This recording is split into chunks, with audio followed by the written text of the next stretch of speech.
اللہ نے انسان کی ہدایت کے لیے اس زمین پہ مسلسل انبیاؤں کو قائم رکھا تاکہ اللہ کے نبی انسانوں میں امن، سلامتی اور انسان میں محبت پیدا کر سکیں، ان کی اصلاح کر سکیں۔ اور بالآخر اللہ نے اپنے محبوب حضرت محمد مصطفیٰ صلی اللہ علیہ وآلہ وسلم کے ظہور کے بعد یہ حکم نافذ کیا کہ یہ محمد میرا آخری نبی ہے۔ بس رسول اللہ کہ دارالفنا سے دارالبقا کی طرف کوچ کرنے کے بعد اصحاب رسول اور امام وقت مسلمانوں میں رسول اللہ کا پیغام پھیلا ہی رہے تھے کہ سن 60 ہجری ایک ظالم بدترین بادشاہ سرعام یہ کہنے لگا کہ کوئی خدا نہیں اور نہ ہی کوئی نبی ہے، نہ ہی کوئی قرآن، نہ ہی کوئی دین۔ وہ تخت پہ بیٹھ کے سرعام شراب پیتا تھا، زنا کرتا تھا، گناہ کرتا تھا، جھوٹ بولتا تھا۔ دولت اور لاکھوں کی فوج کے سامنے تمام مسلمان خاموش رہے، لیکن اللہ کے رسول حضرت محمد مصطفیٰ صلی اللہ علیہ وآلہ وسلم کا پیارا نواسا حسین ابن علی کھڑا ہو کے کہنے لگا، اے لوگو، میں گواہ ہوں کہ میرا نانا اللہ کا رسول ہے۔ قرآن اللہ کی طرف سے زمین پہ آیا ہے تاکہ انسان غریب اور امیر کے فرق کو مٹا سکے، عرب اور عجم کے اس تفرقے کو ختم کر سکے۔ اللہ کے نزدیک دولت نہیں بلکہ ایمان دیکھا جاتا ہے، اعمال دیکھے جاتے ہیں۔ لوگوں نے کہا، اے حسین ابن علی، یزید کے پاس لاکھوں کی فوج ہے، اتنا سونا ہے کہ وہ دنیا کو خرید سکتا ہے، اس کے سامنے کون اٹھے گا؟ وہ آپ کو شہید کر دے گا، آپ کے خاندان کو ختم کر دے گا۔ امام حسین علیہ السلام نے فرمایا، میری شہادت کی خبر تو میرے نانا نے مجھے بچپن میں ہی سنا دی تھی۔ اے لوگو، یہ پیغام حق ہے کہ اسلام اللہ کا دین ہے، اور اگر اللہ کے دین کے لیے اس حسین کو قربان بھی ہونا پڑا تو یہ میرے لیے فخر کی بات ہے۔ کیوں ڈر رہے ہو وقت کے یزید کے سامنے؟ اگر آج یزید تمہیں ختم بھی کر دے تو تمہارا خون ناحق اسلام کی گواہی دے گا، اور آنے والی نسلیں تا ابد تا حیات تمہیں یاد کرتی رہیں گی۔ لوگ ڈرتے رہے کہ اتنے بڑے ظالم بادشاہ یزید کے سامنے ہم حسین کا ساتھ کیسے دیں، لیکن امام حسین علیہ السلام مطمئن تھے۔ اس بات کا علم جب یزید کو ہوا تو اس نے اپنی فوج کو امام حسین کے قتل کے لیے بھیج دیا۔ امام حسین نہیں چاہتے تھے کہ میرا خون ناحق میرے نانا کے شہر مدینے میں بہے۔ آپ اللہ کے گھر میں پناہ لینے کے لیے مکہ آ پہنچے۔ فوج یزید نے یہ چاہا کہ دوران حج ہی امام حسین کے سر کو کاٹیں گے تاکہ لوگ کعبے کی حرمت بھی بھول جائیں اور اولاد رسول کی تعظیم بھی بھول جائیں۔ امام حسین علیہ السلام نے یہ نہیں چاہا کہ میرا خون ناحق اللہ کے گھر میں بہے۔ اتنے میں کوفے کے کچھ لوگ آپ کو خط لکھتے رہے کہ اے نواسہ رسول، ہم بھی تسلیم کرتے ہیں کہ آپ کا نانا اللہ کا رسول ہے، لیکن یہ وقت کے ظالم بادشاہ ہم پہ ستم کرتے ہیں، ہماری مدد فرمائیں۔ تاریخ نے لکھا، ہزاروں کے خط جب امام حسین تک پہنچے اور ان خطوط کا موضوع یہ ہونے لگا کہ اے نواسہ رسول، اگر آج آپ ہماری نصرت نہیں کریں گے تو روز محشر ہم آپ کے نانا کو آپ کی شکایت کریں گے کہ ظالم بادشاہ اسلام کی توہین کرتا رہا اور آپ کا نواسہ مکے میں خاموش رہا۔ بس امام حسین علیہ السلام اپنی بیٹیوں، بہنوں اور گھر کے تمام افراد کو لے کے کوفے کی طرف روانہ ہوئے۔ فوج یزید کو جب یہ معلوم ہوا، انہوں نے امام حسین اور ان کے خاندان کا رستہ روک لیا۔ اس وقت جو یزیدی فوج کا سالار تھا اس کا نام حر ابن رہائی تھا۔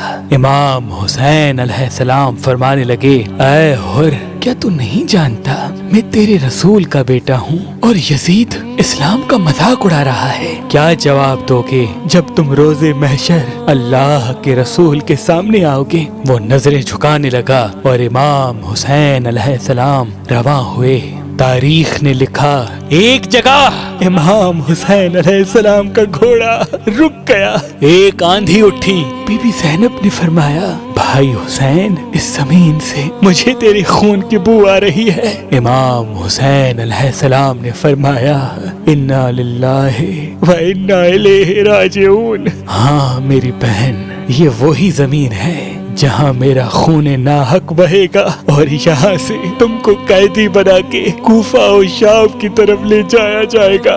امام حسین نے فرمایا عباس خیمے نصب کرو، ہم یہیں ٹھہریں گے۔ اس زمین کو امام حسین علیہ السلام نے خرید کیا اور اس کا نام جاگیر علی اکبر رکھا۔ آج بھی زمین کربلا جہاں شہدائے کربلا آرام فرما رہے ہیں جاگیر علی اکبر کے نام سے یاد کی جاتی ہے۔ فوج یزید کو جب یہ معلوم ہوا کہ ہمارا سالار حر رسول کے نواسے کے ساتھ نرمی سے پیش آ رہا ہے، اس نے فوج کے سالار کو تبدیل کیا۔ عمر بن سعد اور شمر ہزاروں کی فوج کے ساتھ کربلا آ پہنچے اور آل رسول پہ سختیاں دن بدن بڑھتی رہی۔ تاریخ نے لکھا امام حسین کے خیام نہر فرات کے کنارے پہ تھے۔ فوج یزید نے سوچا اگر حسین پانی کے ساتھ ہے اس کو فتح کرنا ناممکن ہے، اگر حسین کے خیمے نہر سے ہٹ جائیں تو ہم ان کو پانی کے لیے ترسائیں گے اور پھر پیاسا رکھ کے ان کو شہید کریں گے۔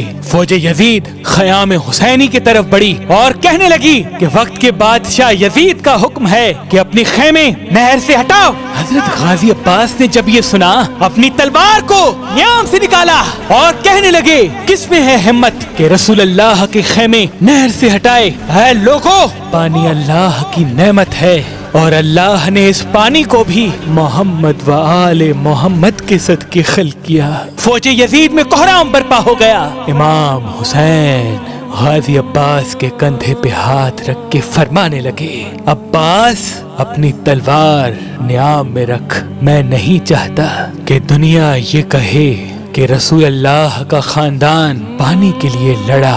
عباس ہم یہاں جنگ جیتنے نہیں بلکہ اپنے لہو سے اسلام کی صداقت کو بیان کرنے آئے ہیں۔ اپنے ہاتھوں سے جیسے تم نے یہاں خیمے لگائے تھے ویسے ہی یہاں سے خیمے نکالو۔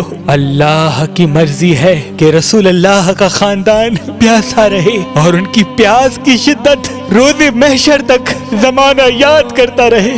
غازی عباس کی آنکھیں نم ہوئی اور سادات کے خیمے نہر سے دور نصب ہو گئے۔ فوج یزید کا یہ کہنا تھا کہ اے حسین مان لو کہ یزید سچ کہہ رہا ہے، کوئی دین نہیں، کوئی اسلام نہیں۔ امام حسین علیہ السلام فرماتے تھے اے لوگو، اللہ گواہ ہے کہ اسلام اللہ کا دین ہے، میرا نانا محمد مصطفیٰ صلی اللہ علیہ وآلہ وسلم اللہ کا رسول ہے، قرآن اللہ نے زمین کی طرف بھیجا ہے، مجھے مار بھی دو گے تبھی بھی میرے خون کا قطرہ قطرہ رسول اللہ کی نبوت کی گواہی دے گا۔ حکومت، دولت اور طاقت کے سامنے نہ جھکو، یاد رکھنا یہ طاقت، حکومت ختم ہو جائے گی، اللہ کا دین تا ابد تا حیات باقی رہے گا۔